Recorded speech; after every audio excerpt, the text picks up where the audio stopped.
এটা একটু মনোযোগ দিয়ে শোনেন, এই কথাটা ভুলে যায় না। আজকের লেকচারে যদি সব কথাও ভুলে যান, এই কথাটা ভুলেন না।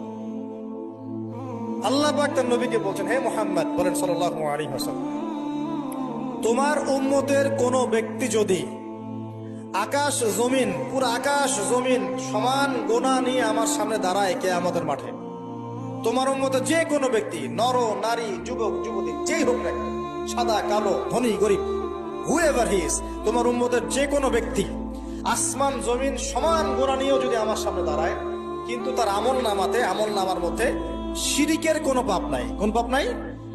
শিরিক তো বুঝি ভাই, আল্লাহর সাথে অংশীদার সাব্যস্ত করা। কিতাব তাওহীদ বইটা পড়ে নিয়ে, তো এখানে সব দেয়া আছে।